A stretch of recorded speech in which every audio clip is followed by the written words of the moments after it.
Je voudrais voir la parole de Dieu, quitter la Bible, c'est faire chair en moi. Je voudrais voir la parole divine, quitter les brochures, c'est faire chair en moi.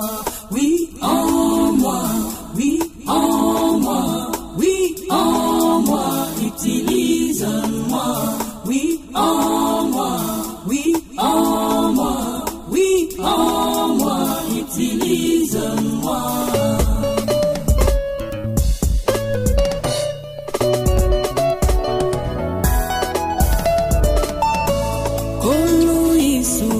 Zamina bomoy, likondi na moto, kolo masia, baseki biso wapi ba Kristu, oyo ya solo lokola bantoma, pona mobulu, ekoti na liloba, bapaga. Seigneur, Shalom. Nous sommes encore dans le cadre de notre émission Conviction. Et pour aujourd'hui, nous recevons encore notre invité, Francis Gaëlé, l'ambassadeur de Christ, le serviteur inutile. Donc avec lui, nous allons aborder 3 sujets, parmi lesquels comment savoir sans l'ombre d'un doute qu'on a un ministère ou un appel. Ce sera notre première question. La seconde sera quelle est la mission d'un homme qui est appelé à prêcher ou d'un prédicateur. La troisième et la dernière sera quelles sont les réalités ministérielles. Donc, sans plus tarder, nous allons commencer notre émission et nous allons recevoir notre invité par d'abord les salutations et ensuite nous allons rentrer dans le vif du sujet. Frère Francis, Shalom. Shalom, mon frère Emmanuel. Merci beaucoup pour l'invitation encore sur ce plateau. Nous sommes toujours honorés de vous recevoir dans notre émission. Comment vous allez, la santé? Vraiment, la santé, je me porte très bien par la grâce de Jésus-Christ. Ok. Donc, encore aujourd'hui, nous allons encore parler d'un sujet qui est très important, à savoir comment savoir sans l'ombre d'un doute qu'on a un ministère ou un appel. Parce que, comme le prophète le dit, que le diable aussi peut séduire. Je peux croire que tu as un appel alors que ce n'est pas la chose. Donc aujourd'hui, vous allez encore certainement éclairer les fils et les filles de Dieu qui nous suivent pour qu'ils puissent savoir comment savoir réellement qu'on a un ministère ou un appel. Donc sur ce, je vais vous passer la parole et vous poser cette question. Comment savoir sans l'ombre d'un doute qu'on a un ministère ou un appel? Bon, sur cette question, je dirais d'abord ceci. Comme notre révérend Étienne Mbelongo ici au Sénégal a l'habitude de dire que une personne qui a le ministère, c'est une personne qui dégage vraiment une atmosphère quelconque. Donc il dégage vraiment des ondes en quelque sorte, quoi. Donc c'est une personne qui évolue avec une atmosphère quelconque qu'il dégage et ceux qui sont autour de lui peuvent réellement savoir sans l'ombre d'un doute que celui-ci a un ministère quelconque. C'est comme un peu dans le naturel, une femme qui tombe enceinte ou qui est enceinte a toujours des caractéristiques. Parfois, vous allez la voir un peu trop collée avec des trucs aigres comme la mangue, parfois des citrons, d'autres femmes prennent du calabat, etc. Ce sont des signes indicatifs qu'une femme est enceinte. Et à des fois, elle a souvent l'habitude de jeter de la salive, etc. Tout. Maintenant, dans le cadre du ministère, nous pouvons simplement dire que il y a beaucoup de gens qui pensent parfois que le ministère, c'est peut-être avoir du courage ou la liberté de parler aisément devant une foule quelconque. En réalité, ce n'est pas ça, comme je l'avais dit la fois dernière. Il y a certaines personnes qui ont les dons d'exhortation et qui pensent qu'ils ont le ministère. Les dons d'exhortation est différent du ministère. Les dons de la connaissance est différent du ministère. Tout comme une personne qui est appelée à prêcher ou qui a le ministère, il y a des signes indicatifs sans l'ombre d'un doute qui prouvent que celui-ci a vraiment la chose de Dieu. Et sur ce, je pense que comme nous avons reçu un prophète en ce temps de la fin, au nom de William Branham, il serait au moins mieux de lire les prophètes afin que les enfants de Dieu qui me suivent en ce moment puissent avoir la foi en ce que le prophète va dire et non à ce que l'homme va dire. Donc sur ce, je vais lire le message de Frère Branham intitulé COD, donc page 510. c'est au départ 510, paragraphe 28. Frère Branham dit ceci: or, il y a un vilain tour que l'ennemi peut vous jouer là. Il peut vous faire croire que vous n'avez pas été appelé alors que vous avez été appelé. Donc, le diable peut faire croire à une personne qu'il a un ministère ou qu'il a été appelé alors qu'il n'est pas appelé à prêcher ou qu'il n'a pas un ministère. Tout comme Frère Branham dit. Et puis, il peut faire l'inverse, vous faire croire que vous n'avez pas été appelé ou vous faire croire que vous avez été appelé alors que vous n'avez pas été appelé. Vice versa, l'un ou l'autre. Alors, il faut faire attention. Donc, Frère Branham nous a dit dans ce message que le diable peut vous faire croire que vous avez été appelé alors que vous n'êtes pas appelé. Il vous fait croire ça. Et il peut aussi faire que dans votre vie réellement, vous avez un ministère authentique de Dieu. Le diable peut venir et vous faire croire que vous n'avez pas un ministère alors que vous avez un ministère authentique de Dieu. Maintenant, pour savoir qu'on a réellement un ministère, on va continuer à lire le prophète pour continuer à nous éclairer sur cette question. D'abord, comme Frère Branham parle un peu du Saint-Esprit, en parlant de la nouvelle naissance du Saint-Esprit, on lui pose la question: Frère Branham, comment savoir sans l'homme d'un doute qu'une personne a le Saint-Esprit?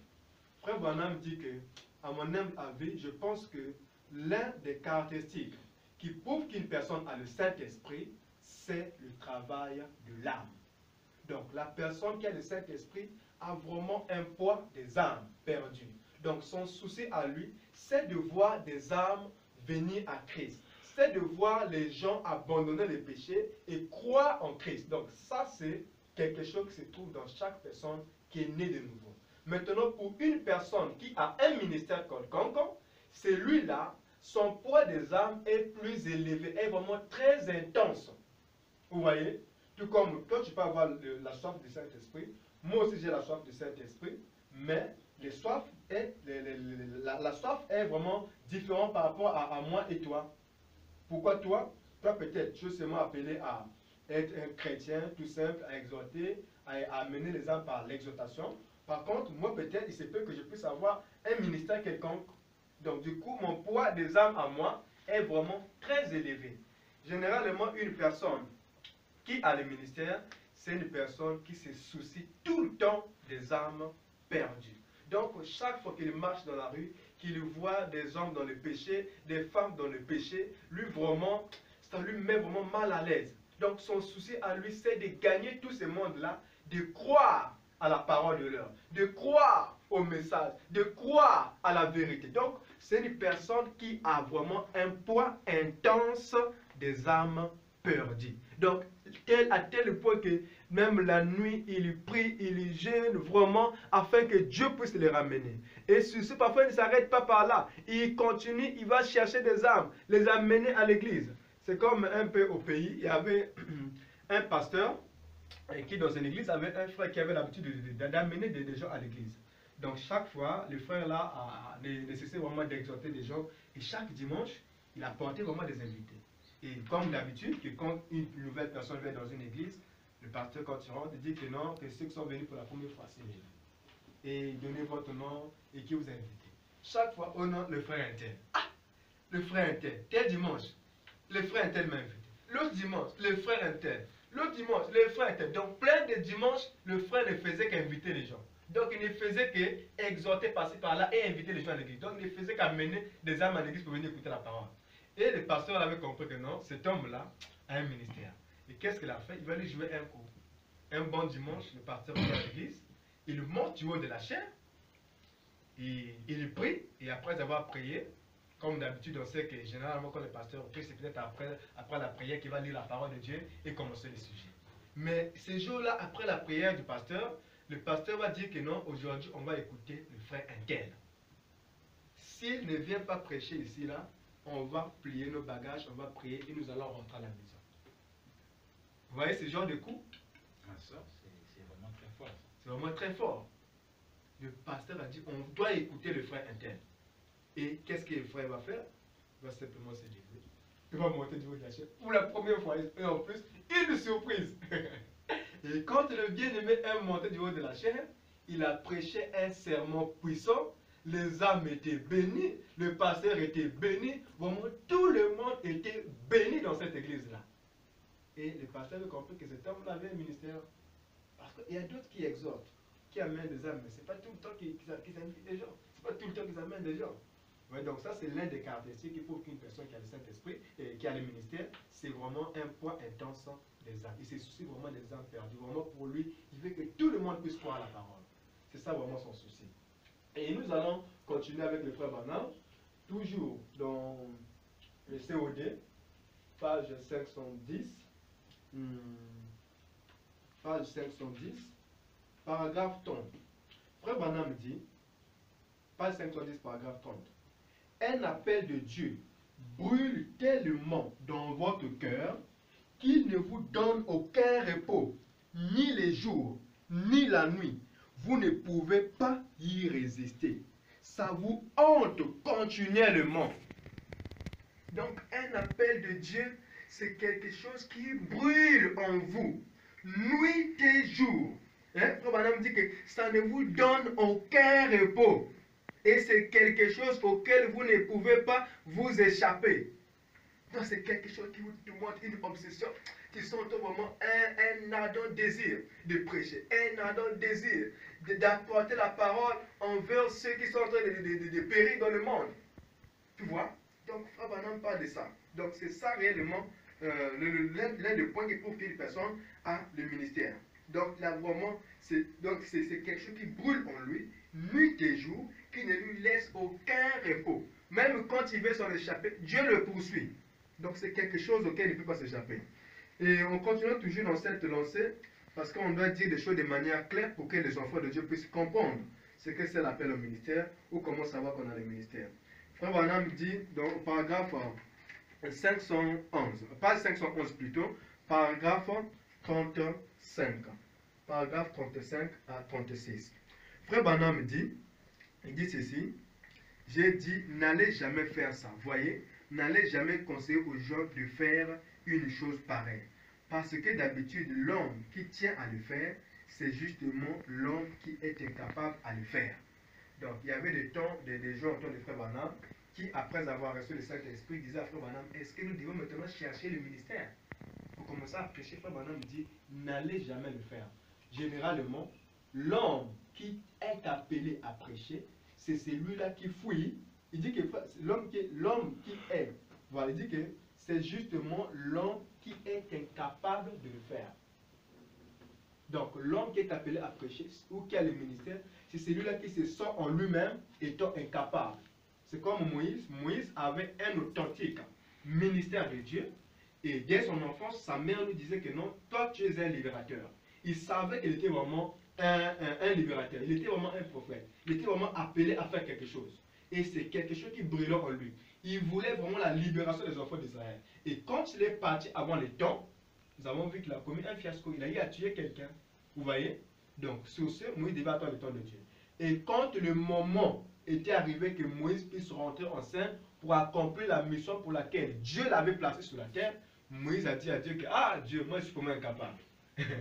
Tu vois? Donc au moment où vraiment le ministère est là, au moment où ton temps n'est pas encore arrivé, c'est quelque chose qui brûle en toi. Tu veux vraiment faire. Mais quand le moment arrive, tu te sens vraiment incapable. Frère Branham me dit, c'est comme ça là. Et Moïse a dit, ah, Seigneur, tu veux m'envoyer en Égypte là-bas? Mais moi je ne sais pas parler. Je bégaye même.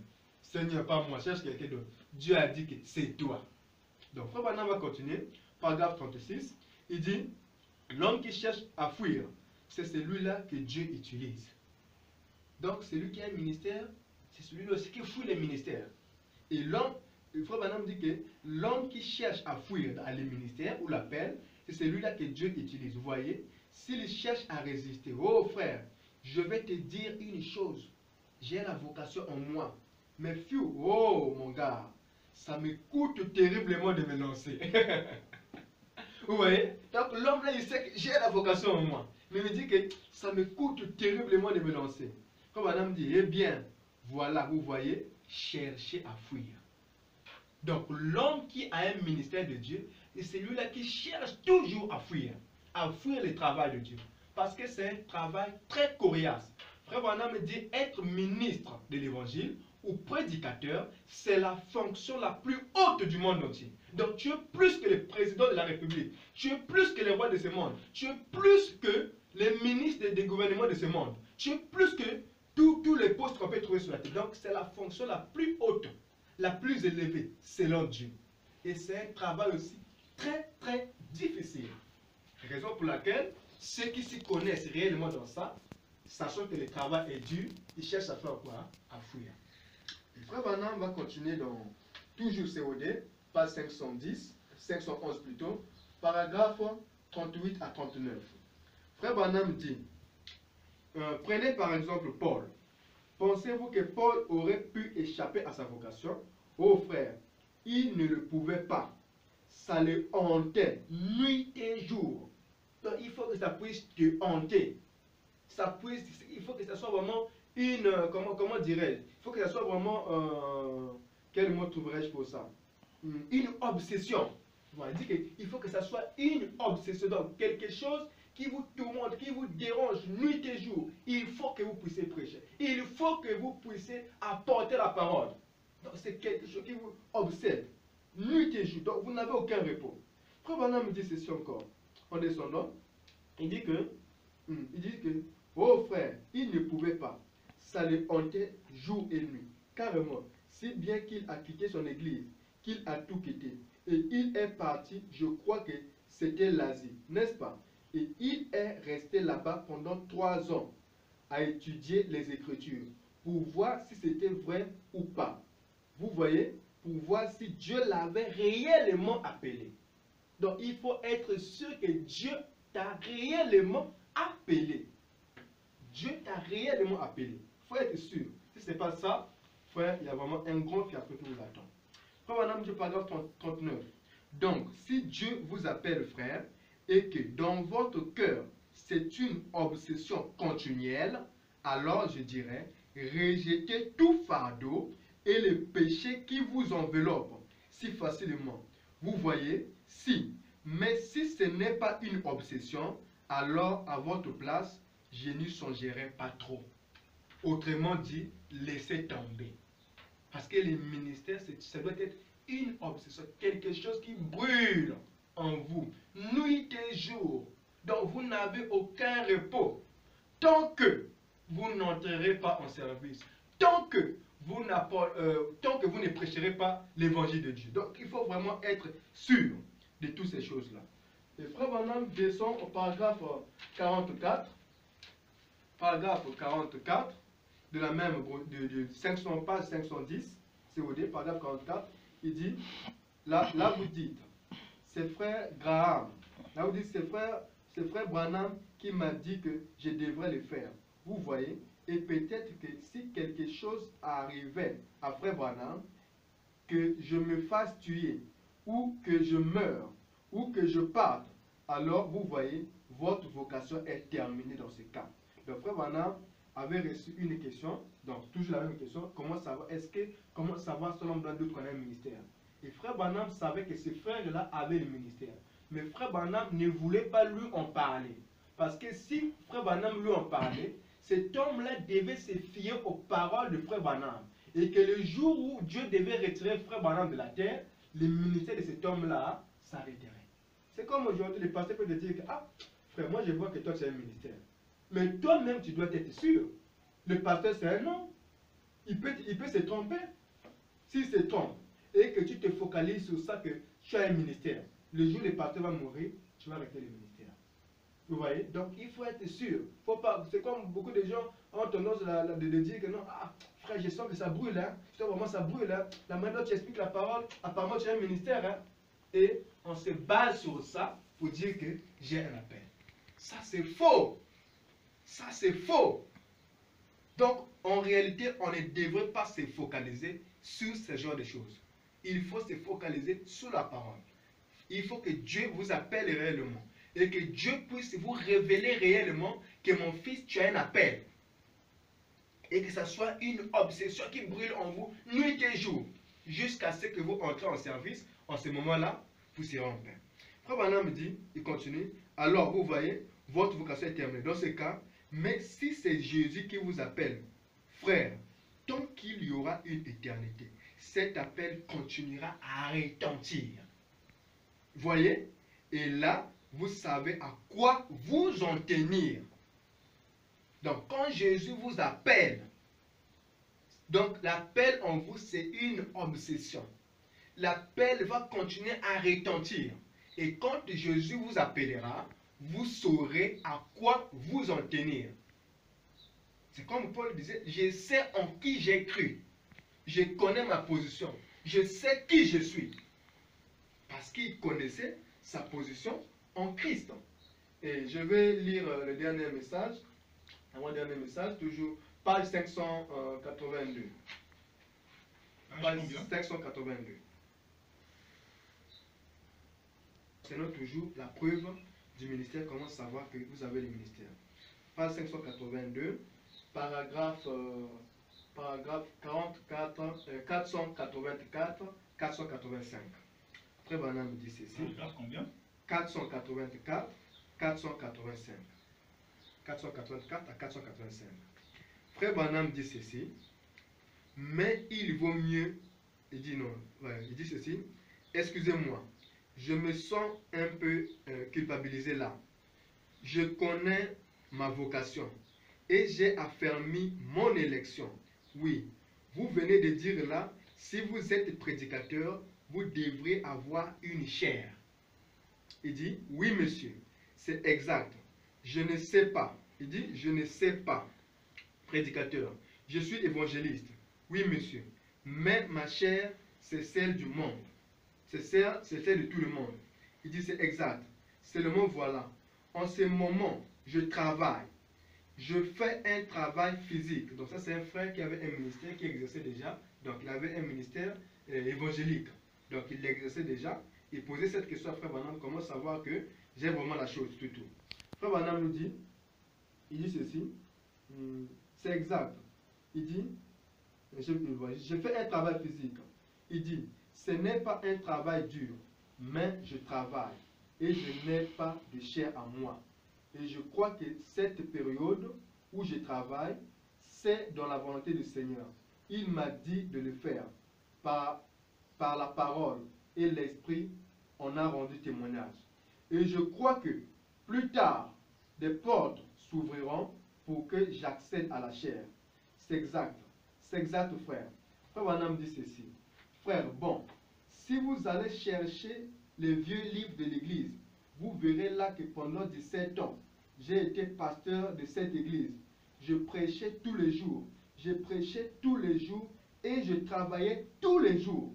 Voyez, un frère dit, si vous travaillez, c'est une bonne preuve que vous avez réellement été appelé. Ça, c'est la question qu'un frère dit à Frère Branham. Et Frère Branham dit, oui. Donc, si vous travaillez, c'est la preuve que vous avez réellement été appelé. Cela ne signifie pas que toute personne qui travaille a un ministère. Non. Il faut remplir les conditions que j'ai essayé d'expliciter en préambule, au début de l'émission. Il faut avoir toutes ces conditions que je viens d'étaler, y compris ça là. Donc, si vous travaillez, Frère Branham dit, c'est la preuve que vous avez le ministère, que vous avez été appelé. Oui, Paul travaillait, n'est-ce pas? Paul faisait des tentes. Je pourrais céder au découragement. Parce que, comme vous l'avez si bien dit, si je suis prédicateur, je devrais avoir une chair. Je pourrais céder au découragement. Mais je sais que Dieu m'a appelé à avoir un travail pour un temps. Ça, c'est concernant lui, quoi. Donc, Dieu, il avait un ministère et Dieu l'avait appelé pour travailler pour un temps. Il dit ceci, bien sûr, Paul est allé faire des tentes, n'est-ce pas? Il a travaillé de ses mains pour ne pas avoir... C'est exact. Bien sûr, oui. Eh bien, c'est de lui que j'ai eu ça, de Paul. Il dit, c'est exact. Vous voyez, John Wesley a dit, ma paroisse, c'est le monde. Alors, vous pouvez toujours accéder à votre cher frère. Les évangélistes vont partout le monde, n'est-ce pas vrai? aller par tout le monde, alors votre chair, c'est le monde entier. Oui, monsieur. Donc, ce que nous allons retenir ici, Frère Branham nous dit simplement ceci que quand vous travaillez, c'est la preuve que vous avez réellement été appelé. Donc, il dit donc au paragraphe 485 de la page 582 du COD. Donc, quand vous avez réellement le ministère, vous devrez aussi travailler. Vous devrez faire quelque chose. C'est comme un homme que je connais à Brazzaville, à Pointe-Noire, au Congo-Brazzaville, à Pointe-Noire plutôt, Congo, à Pointe-Noire, dans la deuxième ville du Congo. Un homme au nom du pasteur Francis Tunona. C'est un homme qui avait un ministère. Il exerçait d'abord. Il a commencé à exercer son ministère à Brazzaville dans une église que je ne vais pas mentionner le nom. Et arrivé à Pointe-Noire, il voulait continuer l'œuvre de Dieu. Mais qu'est-ce qu'il s'est dit? Si je viens dans cette ville et que je commence à prêcher, et quand les gens vont entendre ceci, ils diront que cet homme-là prêche rien que pour avoir de l'argent afin de nourrir sa famille. Le pasteur a dit non, je dois prêcher et je dois travailler. Et Frère Branham nous a bien explicité qu'il a été un travailleur lui-même pour un temps. Un homme de Dieu aussi, c'est celui qui est appelé à travailler. Qui ne doit pas seulement attendre les offrandes, les dîmes, ou les aides venant extérieures. Mais quand le travail de Dieu prend une certaine ampleur, une dimension très élevée, à ce moment-là, il peut laisser le travail et s'occuper à 100% à l'œuvre de Dieu. C'est comme William Branham. Il a commencé à travailler. Frère Branham nous a bien dit que Dieu l'appelait à travailler pour un temps. Vous voyez? Il a travaillé pour un temps. Maintenant, quand l'œuvre de Dieu avait pris une autre tournure, en ce moment-là, il était obligé de laisser le travail qu'il faisait pour se concentrer sur l'œuvre de Dieu. Et le pasteur Francis va commencer maintenant à prêcher. Il a trouvé un travail, il travaillait tous les jours, mais je ne sais pas s'il prêchait tous les jours. Frère Branham, pour lui, pour son cas, il travaillait tous les jours et il prêchait tous les jours. Donc, un homme qui est appelé au ministère, c'est celui-là aussi qui doit travailler. Donc, il y a beaucoup d'éléments qui peuvent entrer en jeu sur ça. Donc, pour ça, je vais simplement m'en tenir à ça. Donc, quand vous avez réellement le ministère, c'est celui-là qui fouille les métiers. Quand vous fouillez, vous avez réellement en quelque sorte le ministère, et y compris d'autres éléments que je viens d'étaler. Ok, frère Francis, nous avons laissé longuement le temps pour pouvoir lire toutes ces citations. Oui. Et pendant vos explications, vous avez dit que celui qui a un ministère, c'est celui-là qui a tendance à fuir. Mais si tel en est le cas, donc finalement aujourd'hui nous n'aurons plus de prédicateurs alors. Parce que si tout le monde veut fuir, finalement, qui va alors prêcher? Bon, là aussi c'est un problème. Parce que ça, ce que nous venons de lire, c'est les prophètes qui parlaient. Et nous parlons là où les prophètes parlent. Et on se tait là où les prophètes se taisaient. Donc sur ce, je vais encore lire d'autres écritures pour apporter plus de clarté sur ce que je viens de dire. Donc les prophètes ne se contredisent pas, mais ça, la parole de Dieu ne se contredit pas, mais il y a des ajouts. Donc il est écrit, il est aussi écrit. Donc sur ce, nous allons lire le message de Frère Branham intitulé « Jésus-Christ est le même hier, aujourd'hui et éternellement ». Donc, il parle simplement de ceci à la page 6, page 7 plutôt. Jésus-Christ est le même hier, aujourd'hui et éternellement. Page 7. Bon, il n'y a pas de paragraphe. Un peu au milieu. Il dit ceci, mais cette fois... Excusez-moi, est-ce qu'il peut avoir la date de la publication? La date de la publication, c'est en... Attendez, je cherche. La publication a été imprimée en français en 1992. 1992. Voilà. Merci beaucoup pour ça. Voilà. Donc, Frère Branham dit ceci. Mais cette fois, la voix disait, je t'ai appelé et tu as refusé d'obéir. Alors, il dit ceci, et tu as refusé d'obéir. Elle l'a dit à 3 reprises. Donc, Dieu a appelé Frère Branham depuis longtemps à prêcher la parole, à rentrer en service, à accomplir la mission pour laquelle Dieu l'avait placé sur la terre, mais Frère Branham ne faisait que refuser. Et là, la voix vient de dire que, il dit que je t'ai appelé et tu as refusé d'obéir. Elle l'a dit à 3 reprises. Il dit, alors j'ai dit, Seigneur, si c'est toi, permets que je retourne sur terre et je prêcherai ton évangile sur les toits et au coin de rue, j'en parlerai à tous. Vous voyez? Et il continue, à page 5, il dit ceci. Oh, comme je me suis agrippé à mon siège, de nouveau, Dieu traitait avec moi. Cher lecteur, quand il appelle, répondez-lui. Vous voyez? Donc ici, il vient de dire que, cher lecteur, quand Dieu vous appelle, répondez-lui. Donc, Dieu commençait à appeler Frère Branham depuis longtemps. Frère Branham ne voulait pas répondre à l'appel de Dieu. Il fouillait, il fouillait, il fouillait.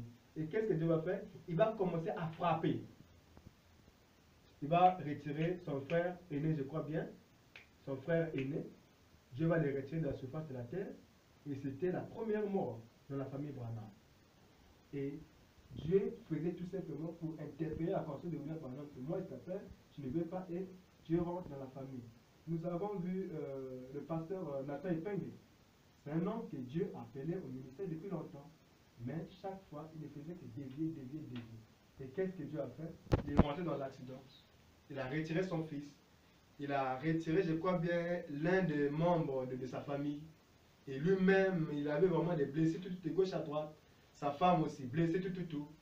Tout cela, Dieu l'appelait, il déviait, et Dieu était obligé de frapper, afin d'interpeller sa conscience que moi je t'appelle. Donc c'est comme le frère Branham, pendant que Dieu l'appelait, il ne faisait que refuser.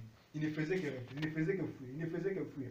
Et l'un de ces jours, il va faire un accident de chasse, donc il va recevoir une balle, et pendant cette période-là, il va se retrouver en enfer. Donc là-bas, maintenant, le petit tout, frère Branham va se retrouver en enfer. Il pleurait, il criait. Où est Dieu? Il disait, oh Dieu, où es-tu? Là-bas, frère Branham dit que là-bas, il n'y a pas de Dieu. Il crie maman, il n'y a pas de maman. Papa, il n'y a pas de papa. Yaya n'a pas de yaya. Il ne faisait que crier. Et par la suite, ils vont entendre une voix qui va lui dire que je t'ai appelé à 3 reprises. Je t'ai appelé maintes fois. Et tu ne m'as pas répondu. Et c'est là que frère Branham va dire à la voix que Seigneur, laisse-moi retourner sur la terre. Si je reviens sur la terre, je prêcherai l'évangile partout, dans les rues, même au-dessus de toi. Et je prêcherai l'évangile à tous. Et quand il est revenu sur la terre, Dieu l'a rétabli. Il a réellement accompli la mission, tout en recevant d'abord le Saint-Esprit. Par la suite de la commission, il a commencé l'œuvre. Et on va continuer ce thème. Vous avez beaucoup parlé. Est-ce que je peux vous poser quelques questions? Parce que vraiment, pour ne pas qu'il y ait trop de choses qui ont été dites, peut-être essayer d'apporter un peu quelques éclaircissements. Oui. Concernant d'abord toutes les conditions que vous avez énumérées, oui. Moi j'aimerais savoir, ces conditions sont-elles cumulatives ou facultatives? Est-ce qu'un homme qui est appelé de Dieu doit forcément réunir toutes ces conditions-là, ou bien il peut réunir quelques-unes de ces conditions-là et ne pas réunir d'autres? Bon, sur ça, je dirais simplement que un homme qui est appelé à prêcher, c'est un homme qui doit remplir les conditions. Mais à des fois, ce n'est toujours pas le cas. Prenons soit l'exemple du travail.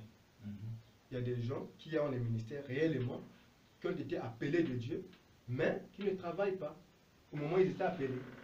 Vous voyez? Donc c'est là on ne dira pas que frère, toi tu n'as pas les ministères parce que tu ne travailles pas, d'après ce que frère Branham dit. Et non, ce sont simplement des conditions qui entrent en ligne de compte. Donc il faut, mais néanmoins, il faut que ça soit quelque chose qui brûle en vous, une obsession, nuit et jour. Frère Branham dit que si ce n'est pas le cas, laissez tomber.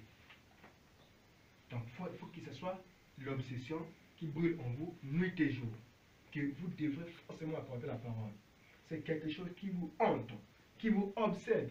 Vous n'avez aucun repos, ni le jour, ni la nuit, à cause des âmes perdues. Donc votre souci c'est de voir tout le monde croire la parole de Dieu. Votre souci c'est d'apporter la parole de Dieu. Donc quand vous êtes obsédé comme ça, là, c'est l'une des conditions vraiment à remplir, que vous avez réellement un ministère. Mais le ministère ne suffit pas. C'est comme on le dit souvent, que l'appel au ministère c'est quoi? C'est comme quand je peux dire, frère Emmanuel, viens d'abord, je t'appelle, n'est-ce pas? Mais si je ne te dis pas ce que tu dois faire, est-ce que tu peux réellement le faire? Même pas. Et frère Branham a prêché un message intitulé « Courir sans un message ». Et il y a beaucoup de gens qui, une fois qu'ils ont été appelés, ils se sont mis directement à prêcher. Or, quand tu es appelé, il faut que tu sois commissionné. Donc, comme moi j'appelle, prends donc, quand tu viens, oui frère Francis, qu'est-ce que tu veux? Est-ce que tu peux m'acheter un bout de pain, beurre, saucisson, plus du jus? Ça, c'est la commission. N'est-ce pas? Donc, avec Dieu, il faut remplir toutes les conditions. Donc, pour ceux qui nous prennent en cours, ils n'auront qu'à avoir la deuxième partie de cette émission et la troisième partie pour comprendre plus. Donc, en évoluant, si tu me permets de évoluer avec ça. Donc, pour revenir à ce que nous disions sur la question que Frère Manuel m'a posée, est-ce que si tout le monde fuit, finalement, on n'aurait plus de ministres aujourd'hui? Donc, Frère Manuel nous a dit, donc Jésus-Christ est le même hier, aujourd'hui, éternellement. Il dit simplement que, frère, quand il vous appelle, répondez. Donc, il faut répondre à l'appel de Dieu. Et sur ce, nous allons encore lire le COD, page 923. COD volume 2, page 923. 23. Page 923. 923, oui, page 923 de COD volume 2. Paragraphe 203. Bon, je lis d'abord la question. Frère Branham, est-ce vrai que ne devrait prêcher sauf vous? Nous avons vu votre, tu rappelles l'expression, nous avons vu ordonner, donc nous vous avons vu ordonner des hommes, nous ne croyons pas que vous ferez ça, s'il ne devrait pas prêcher. Donc il y a certaines personnes qui croyaient qu'au temps de Frère Branham, il n'y avait que Frère Branham qui pouvait prêcher. Donc en dehors de lui, il ne peut plus y avoir d'autres personnes. Alors que Frère Branham lui-même ordonnait certaines personnes. Et les gens lui ont posé la question, mais toi tu ne devais pas le faire. Tu ne devais pas consacrer ces gens-là, s'ils ne devaient pas prêcher. Et Frère Branham va répondre. Paragraphe 203. Miséricorde, frère, sœur, quelle que soit la personne qui vous a raconté que personne ne doit prêcher sauf moi. Il dit, je serai un bien piètre, sujet pour Dieu, avec tout ça. Non, il dit, tout homme, ou, faveur d'expression, qui sent un appel de Dieu dans sa vie, qu'il entre dans le ministère et se mette à prêcher. Nous avons besoin de lui. Il dit, non, je répète, il dit, tout homme qui sent un appel de Dieu dans sa vie, qu'il entre dans le ministère et se mette à prêcher. Nous avons besoin d'eux. Donc, ils sont nombreux. Nous avons besoin d'eux. Donc, tout homme qui sent un appel de Dieu, qu'il a vraiment un ministère, comme on dit, qu'il entre et il commence à prêcher la parole de Dieu, car nous avons besoin d'eux. Nous avons besoin de lui. Vous voyez, donc, un homme qui sent l'appel de Dieu, il doit entrer. Mais comment rentrer? Il faut remplir les conditions. Frère Branham m'a dit, il a aussi dit. Donc, je descends au paragraphe 205, il dit simplement que tout homme qui est appelé de Dieu doit prêcher l'évangile. Donc, tout homme qui est appelé de Dieu doit prêcher l'évangile. Donc, il y a un temps où l'homme peut refuser. C'est qu'au début, ça a toujours été comme ça. Mais il doit y avoir aussi un temps où l'homme doit répondre à l'appel de Dieu. Et le modèle, c'est le prophète. Il y a eu un temps, il a fui. Au fin des comptes, il a fini par répondre à l'appel de Dieu et il a accompli sa tâche. Grâce à la réponse, grâce du fait qu'il ait répondu à l'appel de Dieu, que nous lisons ces brochures, que nous écoutons le message, que nous sommes sauvés par son message. Donc, tout homme qui soit un appel de Dieu doit prêcher. Et pour conclure cette lancée, nous allons lire Jéhovah Jireh. Jéhovah Jireh 1. Jéhovah Jireh 1. Comme je le disais, que la toute dernière station que j'aimerais ajouter sur ça, c'est Jéhovah Jireh 1, où les prophètes nous parlent clairement qu'il faut répondre à l'appel de Dieu. Et celui qui ne répond pas à l'appel de Dieu est maudit. Donc les prophètes ne se contredisent pas, mais se complètent. Donc dans Jéhovah Jireh 1, paragraphe 12, donc ça c'est le prophète, je vais descendre juste en bas. Il dit, alors maintenant Père, nous te prions de nous donner les contextes de cette lecture, pour que nous puissions apprendre, car il nous est dit par la Bible que toutes ces choses de l'époque de l'Ancien Testament ont été des exemples pour que nous puissions voir.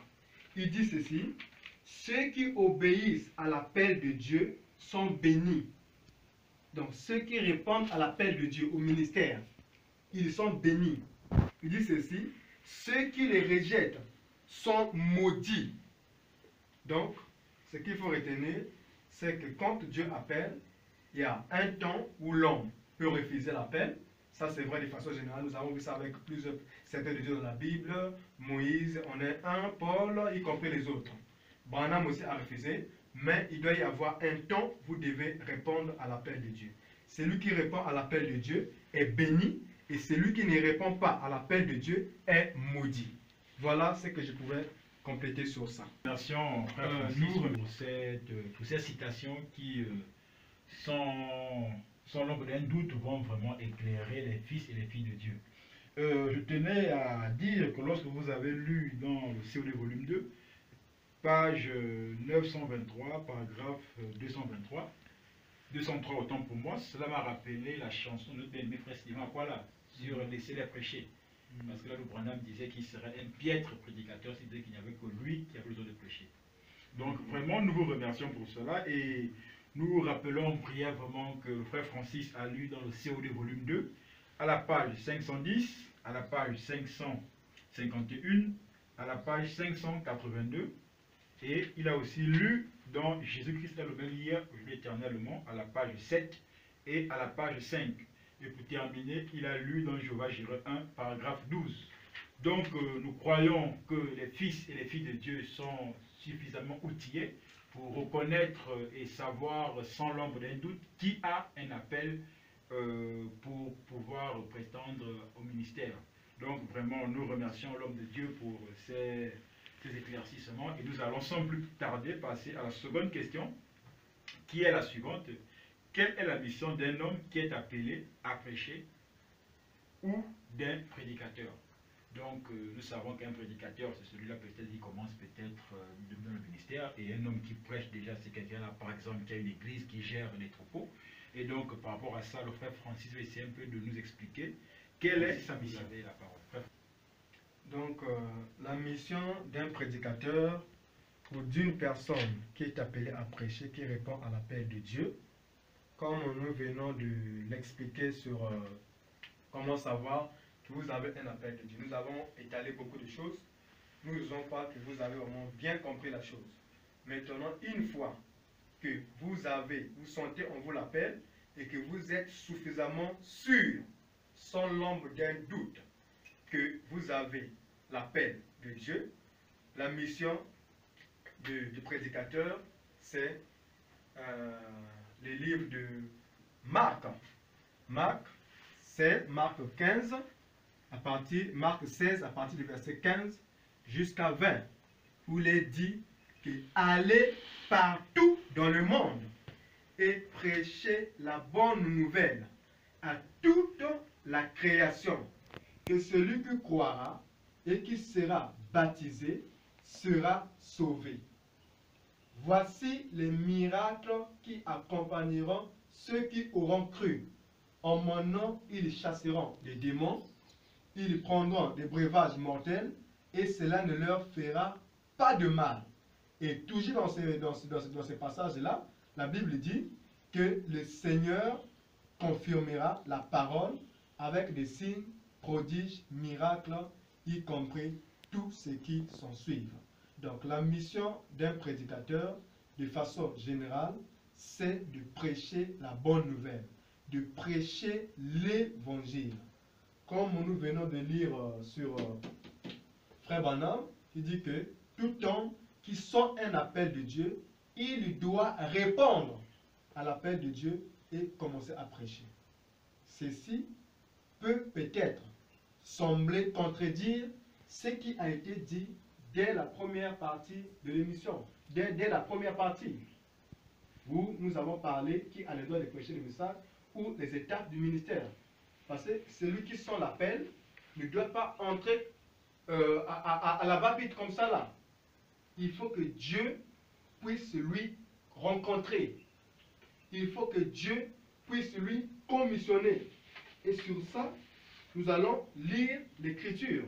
le frère Branham, il dit simplement pourquoi la petite, pourquoi fallait que ça soit les bergers prêcher le lundi 21, 12e mois 1964, paragraphe 184.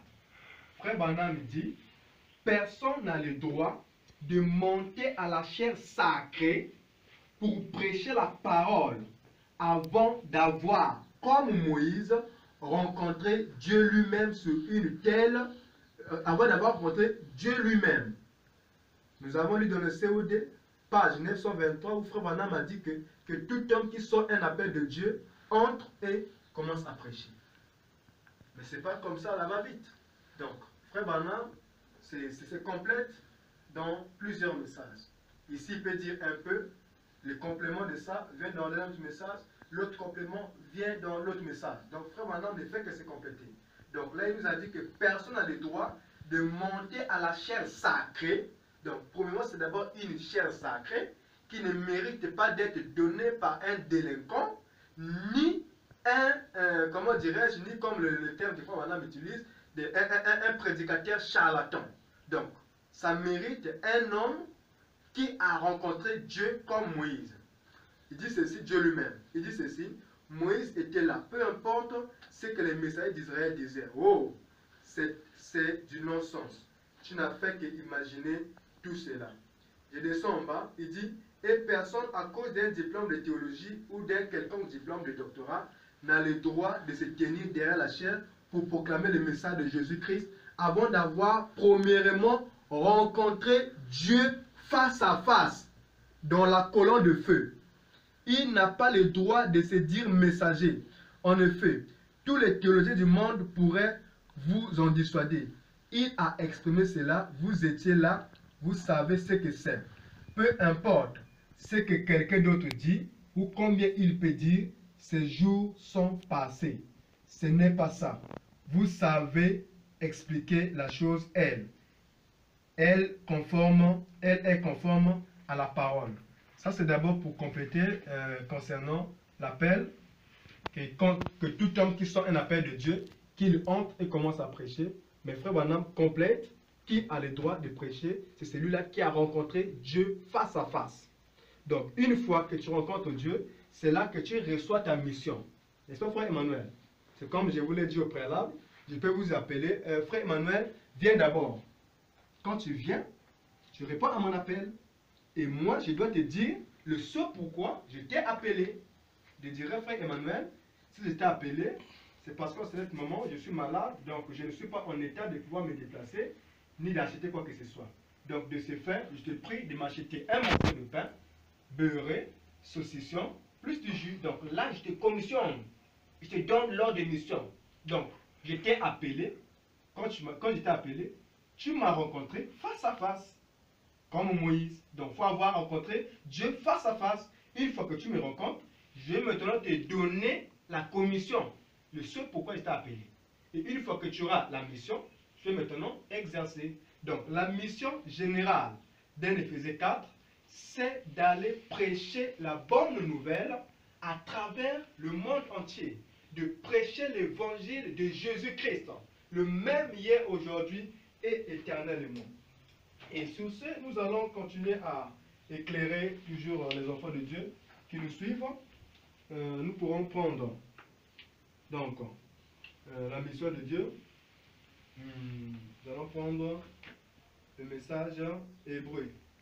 Frère Branham dit, Hébreu chapitre 7, première partie, prêché en... Bon, l'année n'a pas été précisée. Donc, paragraphe 76, il dit, et tout prédicateur envoyé sous l'inspiration du roi du ciel n'ira pas pour l'argent, ni pour faire de grandes églises, ni pour commencer des dénominations. Il ira uniquement pour un principe, et c'est celui de ramener son frère dessus. Vous voyez, tout prédicateur qui est appelé à prêcher n'ira pas pour de l'argent. Parce qu'il a été dit aux disciples, allez prêcher, ne prenez ni or ni argent. Vous avez reçu gratuit, donnez aussi gratuit. N'est-ce pas? Vous avez reçu gratuit, donnez aussi gratuit. C'est comme certaines personnes qui disent que non, je dois aller prêcher pour me faire de l'argent. Frère Branham dit que si vous commencez dans cette base-là, vous échouerez. Donc la mission de Dieu, c'est quoi? C'est de ramener son frère dessus. Qu'il reçoive une pièce de sang dans l'offrande ou pas, cela ne changera rien du tout pour lui. Donc la mission, c'est de faire quoi?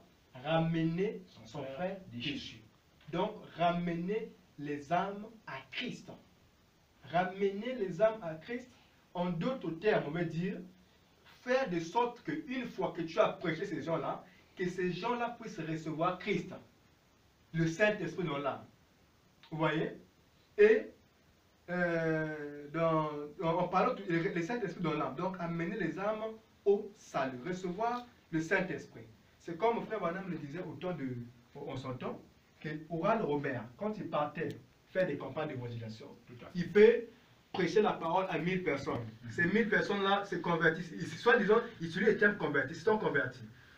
Mais dès qu'il part, quelques heures, quelques années plus tard, quand il va revenir dans cette ville-là, il ne trouvera peut-être même pas 10 de ces 1000-là qui avaient cru au message qu'il avait apporté. Mais le secret des frères Branham, c'était quoi? Quand il partait annoncer la bonne nouvelle du royaume des cieux, les gens qui écoutaient son message-là, acceptaient le message, ils se repentaient de leurs péchés, recevaient le baptême au nom de Jésus-Christ, et par la grâce de Dieu, ils recevaient le Saint-Esprit. C'est ce qui faisait que quand frère Branham retournait dans cette ville-là, il pouvait encore trouver ces gens-là être encore plus avancés dans le spirituel par rapport à l'état dans lequel il les avait laissés. Pourquoi? Quand il les avait laissés, ils avaient reçu quelque chose de Dieu qui était le Saint-Esprit. Donc la mission clé du prédicateur, c'est d'amener les âmes au Saint-Esprit. Donc un prédicateur qui amène les âmes au Saint-Esprit, c'est celui-là qui accomplit vraiment la plus grande mission. Donc comme je disais que, c'est qu'il disait que, ou frère Branham disait que si un homme va prêcher rien que pour de l'argent, tout, frère Branham le dit dans mon nom, je ne vais pas lire, je vous donne seulement la page, le message, vous allez lire vous-même. Mon ange marchera devant toi, prêcher le 16 février 1953, paragraphe 72 en bas. Donc c'est là qu'il parle de ça. Donc la mission clé du prédicateur, c'est d'amener les âmes au salut. Et ce qu'il faut retenir, c'est que frère Branham dit que quand Dieu vous appelle, il vous place exactement à l'endroit où vous devez être. C'est-à-dire, si vous êtes appelé à être apôtre, quand Dieu vous appelle, il vous positionne dans votre place. Il vous révèle votre ministère. Si vous êtes appelé à être évangéliste, Dieu doit vous placer à la place d'évangéliste. Si vous êtes appelé à être pasteur, Dieu va vous placer à cette place-là, etc., y compris notre ministère. Parce que dans la parole de Dieu, ce qu'il faut retenir, nous avons 3 éléments de base dans la parole de Dieu. Nous avons la prédication, nous avons l'évangile, nous avons l'enseignement. Donc, il y a des uns qui sont appelés à enseigner. Il y a des gens qui sont appelés à prêcher, c'est-à-dire à être dans le domaine de la prédication, en ce qui concerne la condamnation du péché. C'est comme l'apôtre Paul disait que vous êtes encore quand vous étiez encore des enfants, je vous donnais du lait. Mais maintenant que je vous avais grandi, il peut vous donner des os, des morceaux durs de la parole. C'est comme frère Branham, à un moment donné, il vient à l'église, il condamne, il coupe. Il dit que je ne suis pas contre vous les femmes de cet tabernacle-là, mais je suis contre les diables. Tout. Tu vois, ça c'est la prédication. Donc la prédication ramène quelqu'un dans la parole, là où il voulait s'écarter de la parole.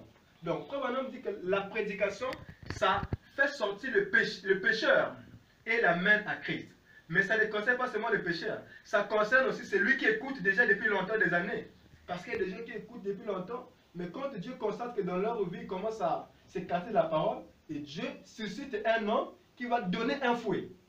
Vous voyez, comme des évangélistes comme Josué Gouban, que je salue de loin. Donc lui, c'est un homme qui met la cognée à la racine de l'arbre.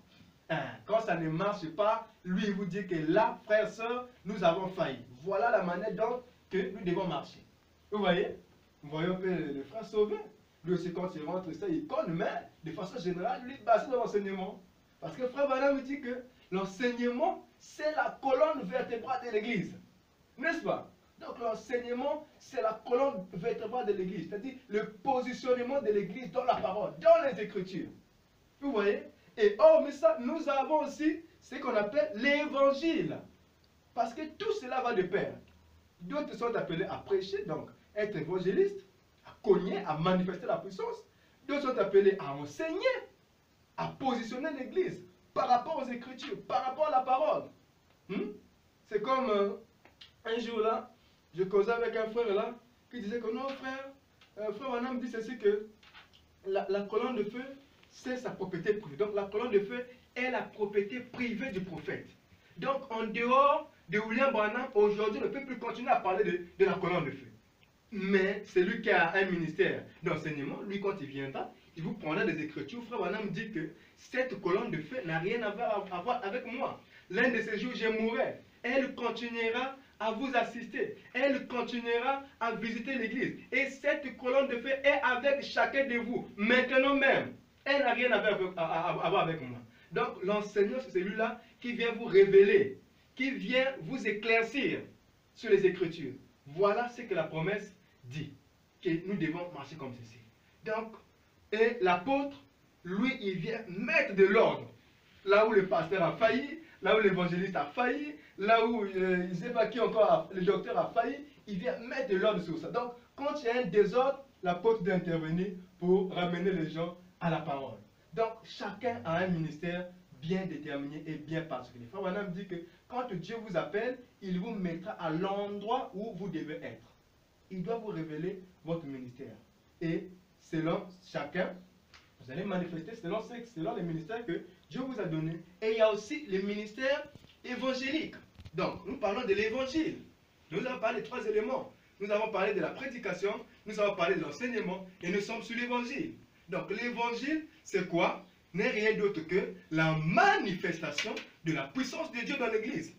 Parce qu'une église ne doit pas être là toujours collée serrée. Enseignement, enseignement, enseignement, enseignement, enseignement. C'est impossible. On ne peut pas toujours être là. On connaît toujours le péché, péché, péché. Impossible. On ne peut pas toujours être là. La puissance, la puissance, la puissance, l'évangile. Non, non, non, non. Donc l'église doit marcher avec ces 3 éléments. Donc l'évangile, la prédication et l'enseignement. Et quand Dieu vous appelle, il vous révélera là où est votre place. Et donc, sur ce concernant l'évangile, nous allons voir ce que Frère Branham dit sur l'évangile. Il dit, donc dans le message live de l'église de Philadelphie, prêcher le 12e mois, paragraphe prêché en 1960, paragraphe 49. Il dit, quand Jésus dit aller par tout le monde, donc Frère Branham commente les critiques que nous venons de lire. Quand Jésus dit aller par tout le monde, et prêcher l'évangile, cela voulait dire aller par tout le monde et faites la démonstration. Voilà la mission. Donc Frère Branham explique Marc 16, versets 15 à 20. Donc, quand il dit aller prêcher l'évangile, Frère Branham dit, cela voulait dire aller par tout le monde et faire la démonstration. Frère Branham dit, oh, j'aime cela, démontrer la puissance de l'évangile. Il dit, prendre la parole, c'est-à-dire ce qu'elle dit, c'est-à-dire dire ce qu'elle dit et montrer aux gens ce qu'elle dit. Ensuite, la leur manifester. Oh, c'est ce qu'il faut faire. Cela la confirme. Il descend les 5 identifications de la vraie Église du Dieu vivant, paragraphe 99. Il dit, combien savent ce que c'est l'évangile? Non pas la parole. Vous voyez, il faut faire la différence entre la parole et l'évangile. Non pas la parole. Il dit, Paul dit, l'évangile est venu à nous, non seulement en parole, mais dans la puissance et la manifestation du Saint-Esprit. L'évangile, c'est la puissance de Dieu pour faire que la parole accomplisse ce qu'elle dit qu'elle fera. Qu'est-ce que la parole dit qu'elle devait faire? Prêcher l'évangile au monde entier, prêcher l'évangile uniquement à la race noire. Il dit non, non, non, non. Maintenant, il dit que l'évangile, c'est prêcher la parole, l'évangile, et faire accomplir ce que devait accomplir l'évangile. C'est-à-dire la manifestation de la parole de Dieu par des prodiges, par des miracles, des signes qui doivent accompagner l'Église. Frère Branham dit que dans le message intitulé que les âmes sont en prison, il dit que le ministère de Jésus-Christ s'est incarné dans l'épouse. Le ministère de Christ est maintenant dans l'épouse. Et sur ce, il veut simplement dire que l'épouse de Christ continue le ministère de Jésus-Christ. Et c'est là on a posé la question à Frère Branham, est-ce que l'épouse aura-t-elle un ministère avant l'enlèvement? Il dit oui. Laquelle? Frère Branham précise les Éphésiens 4.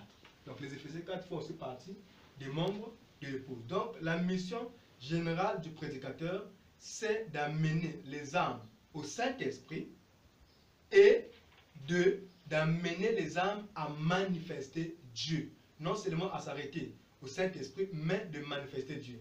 Donc des hommes qui vont prendre la parole de Dieu et qui vont la rendre réelle. Frère Branham dit quoi? Il dit que le message doit être prêché au temps présent. Maintenant, autre question, concernant toujours le ministère. Aujourd'hui, il y a certaines églises du message qui fonctionnent sans pasteur associé. Depuis 15 ans, 20 ans, 25 ans, le pasteur n'a pas de pasteur associé. Est-ce que, j'aimerais savoir, est-ce qu'au regard des Écritures, est-ce que c'est en ordre ou ce n'est pas en ordre? Bon, un pasteur qui n'a pas, un pasteur général de l'Église, qui n'a pas un pasteur associé, n'a pas forcément tort. Et n'a pas tort du tout. Parce que Frère Branham n'a pas donné une écriture où il oblige que non, chaque église doit obligatoirement avoir un pasteur associé. Frère Branham n'a pas donné ces conditions-là. Il n'a pas obligé de pasteur de mettre obligatoirement des pasteurs associés. Le pasteur est libre de mettre un pasteur associé, tout comme il est libre de ne pas mettre un pasteur associé. Donc, le pasteur est conduit par le Saint-Esprit d'abord. C'est le Saint-Esprit qui conduit les pasteurs.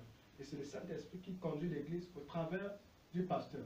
Parce qu'aujourd'hui, avec les hommes de Dieu, il y a beaucoup de choses qui s'introduisent. Hein? Parce qu'aujourd'hui, c'est comme je connais à Pointe-Noire un pasteur qui fonctionnait avec un prédicateur. Et je pense que les pasteurs-là avaient installé ces pasteurs-là comme associés. Et pendant que le pasteur maire de l'Église, donc le pasteur de l'Église, pasteur général de l'Église, était parti en voyage, c'est lui à qui on avait laissé l'Église, la chair, soit déjà associé, bien son meilleur ami. Quand il est resté avec l'Église, il a divisé l'Église. Il a introduit vraiment des choses, donc il a placé vraiment des choses de sorte que les brebis ne puissent plus écouter ces pasteurs-là, les propriétaires de l'Église, qui puissent maintenant les suivre. Et quand le pasteur général a appris ça, que dès qu'il est rentré, l'Église était divisée. Il y avait quelques personnes qui étaient parties avec le pasteur associé là, ou les prédicateurs là, et d'autres personnes qui sont restées avec le pasteur maire. Donc du coup, les pasteurs, quand ils les font, ils ne font pas peut-être par motif d'égoïste, mais ils les font par question de prudence. Okay. Donc tout comme ici à Gospel, le pasteur Étienne Namilongo, pour l'instant, n'a pas un associé. Donc il a des ministres qui fonctionnent avec lui et il les fait prêcher à tour de rôle, etc. Donc le pasteur est libre sur ça de mettre un associé ou de ne pas mettre. Ok, toujours concernant les prédicateurs, encore les pasteurs, nous constatons aujourd'hui que lors des mariages, surtout les filles de nos pasteurs, elles se marient souvent, soit avec des frères prédicateurs, ou soit avec des frères qui ont beaucoup d'argent, c'est-à-dire qu'une situation financière assez aisée. J'ai rarement vu, du haut de ma petite expérience dans le message, j'ai rarement vu la fille d'un prédicateur épouser un frère vraiment qui n'a pas de moyens. Donc j'aimerais un peu comprendre ce phénomène-là. Pourquoi ce phénomène-là? Est-ce que les pasteurs aujourd'hui gardent leurs filles pour leur donner au plus offrant, et puis les autres sœurs là peuvent se marier avec d'autres frères? Parce que vraiment, je ne sais pas si vous connaissez certaines filles de pasteurs qui ont épousé des frères dans nos églises qui n'ont pas en griffe des moyens. J'aimerais un peu comprendre ce fléau. Qu'est-ce que vous en pensez? Bon, concernant ça, il faut d'abord savoir que un pasteur, un prédicateur, prenons d'abord le cas du pasteur, c'est un homme qui est présenté comme le modèle de l'Église. Tout à fait. C'est un homme qui est beaucoup aimé, qui a beaucoup de considération, que beaucoup de gens considèrent. Donc, par amour que les gens ont envers le pasteur, certaines personnes préfèrent prendre la fille du pasteur. Donc, tout comme ça peut être un prédicateur. Tout comme je connais au pays, il y a eu un prédicateur qui voulait se marier avec la fille de notre pasteur. Le pasteur n'a pas voulu. Pourquoi? La fille ne remplissait pas encore la condition. Parce que quand madame dit qu'on se marie, quand on est Saint-Esprit, tant qu'il n'y a pas de Saint-Esprit, on ne peut pas. Le prédicateur ne voulait pas cette fille-là. Le pasteur n'a pas voulu. Et le prédicateur est allé prendre une personne qui n'était pas vraiment d'une famille peut-être plus de haute classe, quoi. Donc, ce qu'il faut comprendre d'abord sur les prédicateurs. Mais, de façon générale, certains prédicateurs sont aussi simples. Hein? Tout comme je connais un prédicateur au pays qui avait donné sa fille en mariage à un frère et ce frère-là n'a pas beaucoup d'argent. C'est ce que je pense. Le frère-là n'a pas beaucoup d'argent. Et le pasteur-là avait seulement demandé 50 000 comme dot. Donc ça, c'est le pasteur Abraham de Dolisie. Donc il avait seulement demandé 50 000 comme somme de dot. Alors qu'il y en a ceux qui demandent peut-être des 500 000, 400 000, etc. Donc il a respecté ce que l'État dit. Mais sinon, le pasteur est libre de donner sa fille à qui il veut, que ce soit une brebis qui n'a pas assez de moyens, tout comme la donner à une brebis qui a des moyens, ou comme à un prédicateur. Donc le pasteur est libre. Et c'est parfois, c'est pas les pasteurs aussi qui imposent, c'est les filles du pasteur eux-mêmes. Ils disent que non, moi j'ai grandi dans la maison d'un homme de Dieu, mon père c'est un homme de Dieu, et j'aimerais aussi qu'un homme de Dieu puisse m'épouser. Oui, mais quand même, c'est quand même gênant quand même. Parce qu'aujourd'hui, William Branham, que nous disons que sa vie, c'est la parole, nous amène à cela. William Branham, pour marier sa fille, il a demandé au frère d'aller chercher le Saint-Esprit. Il n'a pas regardé tous ces critères, mais si on peut compter dans le message, les filles de pasteurs qui sont mariées, le plus souvent, ce sont des frères qui sont assez classe. Voilà, de haute classe. Ça, c'est quand même un peu gênant. Mais bon, je pense sur ça, vraiment, les hommes de Dieu sont vraiment libres de se conduire comme ils veulent. Il ne faut pas vraiment les condamner là-dessus. Après, là, ils diront leur excuse fétiche que ce sont les hommes de Dieu, il ne faut pas les attaquer. Ça, c'est entre Dieu et eux. Bon, je pense que c'était ma dernière question et nous allons peut-être, si vous avez peut-être un dernier mot à dire, parce que nous allons marquer une courte pause et revenir pour aborder la troisième et dernière question de notre émission, qui est quelles sont les réalités ministérielles. Donc, est-ce que vous avez un dernier mot de circonstance avant de marquer une courte pause?